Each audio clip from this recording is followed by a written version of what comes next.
Asal-usul Pulau Nusa, Kalimantan Tengah. Pada zaman dahulu kala, di sebuah desa pada tepian Sungai Kahayan, tinggallah seorang bernama Nusa. Nusa hidup dengan istri dan seorang adik iparnya. Untuk memenuhi kebutuhan sehari-hari, Nusa dan adik iparnya bercocok tanam di sebuah ladang kecil dekat rumah panggung mereka. Ladang yang subur dan ketekunan mereka dalam bercocok tanam menghasilkan panen yang melimpah. Sayangnya, suatu hari desa tempat tinggal Nusa dilanda kekeringan. Untuk memenuhi kebutuhan selama kekeringan, Nusa dan adik iparnya pergi berburu di Sungai Ruhan, sebuah sungai kecil di dekat Sungai Kahayan. Mereka terus mendayung di Sungai Ruhan sampai akhirnya sebuah pohon yang tumbang menghalau perahu mereka. Nusa dan adik iparnya mencoba membelah kayu tersebut. Namun, hari semakin sore. Hari semakin sore dan kita belum mendapatkan hasil buruan. Lanjutkan memotong batang pohon ini. Aku akan masuk ke hutan. Nusa kemudian masuk ke dalam hutan untuk mencari binatang buruan. Tiba-tiba, Nusa melihat sebuah telur yang berwarna putih besar. Sesampainya di rumah, telur ini terlalu besar, Kakanda. Apakah Kakanda tidak khawatir?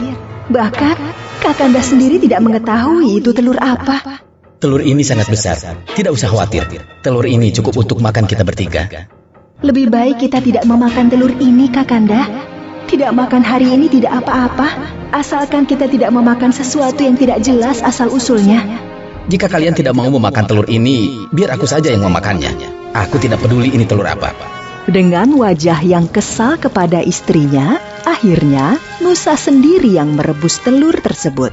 Setelah telur tersebut matang, Nusa memakannya sampai habis.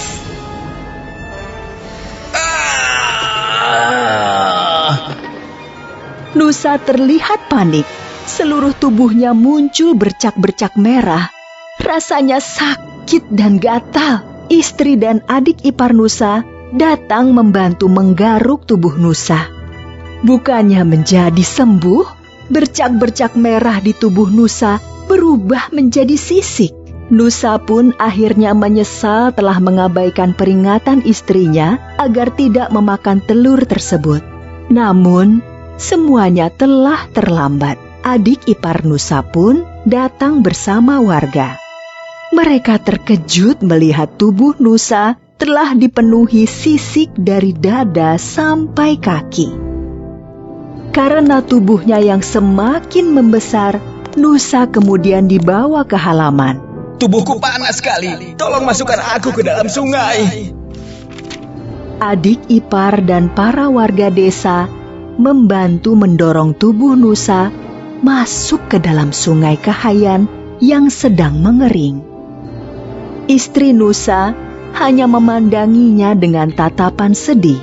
Ketika masuk ke dalam Sungai Kahayan, tubuh Nusa kemudian benar-benar menjadi naga yang sangat besar. Setelah bersusah payah dibantu warga masuk ke dalam sungai, Nusa kemudian berpesan kepada istrinya. Adinda, nanti malam akan turun hujan lebat disertai badai. Lebih baik kamu, adikmu, dan para warga segera mengungsi. Tinggalkanlah Kakanda di sini. Sudah menjadi garis nasib kita harus segera berpisah. Maafkanlah Kakanda selama ini. Nusa yang telah sepenuhnya menjadi naga itu hanya bisa menangis melihat kepergian orang-orang yang disayanginya. Pada malam harinya, seperti yang dikatakan Nusa, terjadi hujan badai. Luapan air yang besar membuat tubuh Nusa terbawa arus. Tubuh Nusa yang terbawa banjir Sungai Kahayan akhirnya terdampar di dekat muara. Nusa hanya berdiam diri sambil melingkar tubuhnya di muara Sungai Kahayan. Di muara sungai tersebut banyak terdapat ikan sehingga Nusa tidak kesulitan mencari makanan. Kehadiran Nusa di muara tersebut membuat ikan-ikan menjadi cemas akan keselamatan mereka. Suatu hari, ikan jelawat dan ikan saluang terlibat pembicaraan untuk menyelamatkan umat ikan di muara Sungai Kahayan. Aku punya ide bagus. Kalian ikut saja ideku. Bagaimana caranya kita mengusir naga Nusa dari sini? Kalian harus tenang. Tunggu saja perintahku. Yang penting, kalian semua siap membantuku. Tuan Nusa, aku tadi bertemu seekor naga jahat yang besarnya sama denganmu. Naga jahat itu tahu engkau tinggal di sini. Dia memintaku untuk menyampaikan tantangan berkelahi kepadamu. Berani sekali dia menantangku. Aku tunggu dia besok di sini. Keesokan harinya, naga Nusa sudah mempersiapkan diri untuk menghadapi naga yang menantangnya. Sambil melakukan pemanasan, Nusa merasa aneh, tidak ada seekor ikan pun yang terlihat. Namun, Nusa berpikir ikan-ikan ketakutan akan adanya perkelahian besar 2 ekor naga. Nusa menunggu musuhnya hingga matahari condong ke barat. Namun, musuh yang ditunggu tidak kunjung datang. Nusa pun mengantuk dan tertidur. Ternyata, sedari tadi, ikan saluang mengintip Nusa dari jauh dan mendekatinya ketika Nusa tertidur. Tuan Nusa! Tuan Nusa, bangun! Musuhmu datang! Nusa terkejut dan menggeliat menoleh ke sana kemari mencari musuhnya. Nusa melihat ekor yang sedang berputar dan tanpa pikir panjang langsung menggigitnya. Ketika menggigit ekor tersebut, Nusa merasa ada yang aneh. Nusa memandang ekor yang sedang digigitnya dengan seksama. Ternyata Nusa menggigit ekornya sendiri. Nusa berteriak kesakitan karena ekornya putus.